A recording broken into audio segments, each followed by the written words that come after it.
What up, world? It's your boy, Vic XL, Riding Dirty Radio News and Reviews. All right, man, I gotta say, I've been waiting to do this one, and I had a chance to check it out this weekend. I'm sorry I'm late for the review, but this is for Bad Boys for Life, man. One of my favorite franchises in movie history. Bad Boys for Life, part 3 of the Bad Boy franchise. All right, I gotta say, man, part 1 came out in 1995. Part 2 came out in 2003, and here it is, 2020, and we get part 4. 17 years later, I couldn't wait. Man, I had to see it, All right, the first thing I have to say is this is the first one in the franchise that is not directed by Michael Bay, so I was that made me a little nervous, but the directing duo of Abdul and Bilal definitely did their thing. The one thing I gotta say is this movie does not lack action. So if you like all the action from the previous Bad Boys, then this jumps right in line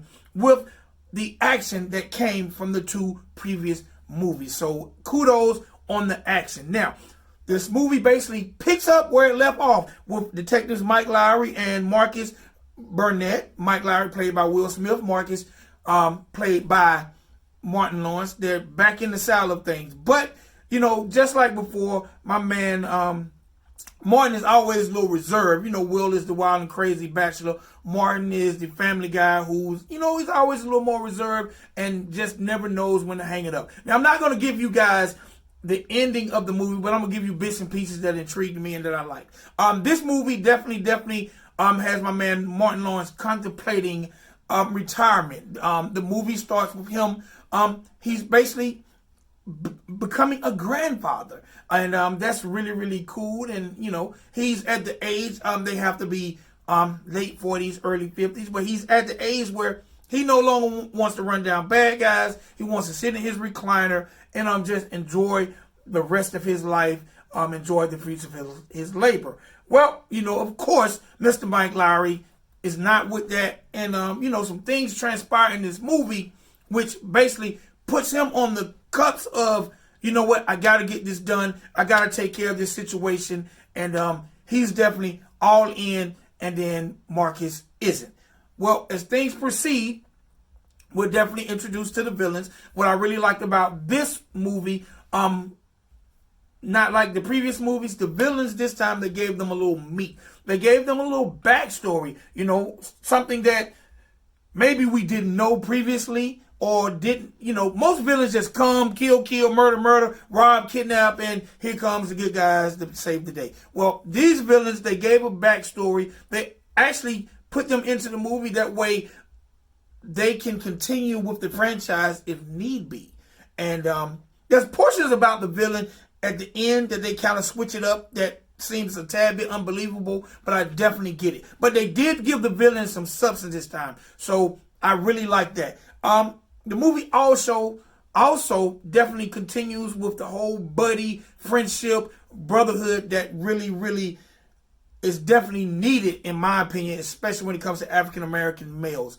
The action, like I said, is still there. We're also introduced to a new crime unit in the movie called Ammo. Now, Ammo, as Will Smith refers to them, they're a crime-fighting pop band, team band. But Ammo is like a logistics team, a detective logistics team who definitely specialize in weaponry, logistics, and solving crimes. So they're definitely introduced into the movie, and they're going to be working with Will and Martin. So I like to see the insertion of some younger characters. That way we know if they want the franchise to continue on, it won't be about these guys who are in their late 40s, early 50s running down bad guys, because that's not very believable. It also shows us some backstory to lets us know a lot about Mike Lowry's life before he became the Mike Lowry we know. So it's interesting to see that portion of it. Of course, Will is Will. You know what I like most about Will Smith in Bad Boys? I feel like every role Will Smith plays, he's really polished. You know, not a lot of swearing.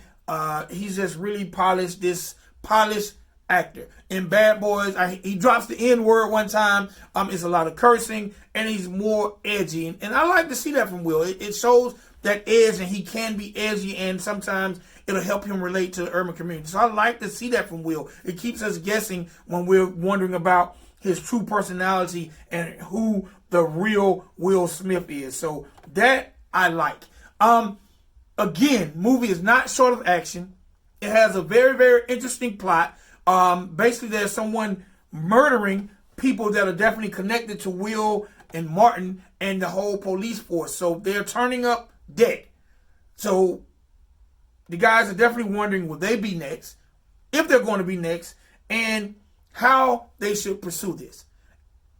And hence, a lot of things get blown up, a lot of people get shot, and the comedic aspect of it is still there as well. Now, there's a scene in the movie that is hilarious to me that I got to give you this, where one of the bad guys gets a huge lump on his head, and we actually see like the return of that Martin from the Martin show, that comedic aspect where Martin is trying to actually touch the knot, and a lot of people in the theater are rolling off of that.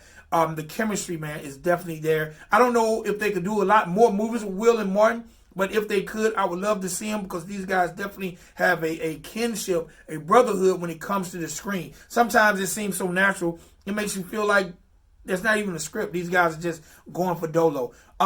But I'm hearing that there's a Bad Boy 4 in the works, which I'm glad of. The way this one ended, it definitely ended in a manner where they could continue with Ammo. They could continue with one of the villains. Will and Martin still doing their thing. Martin still not getting none from his wife.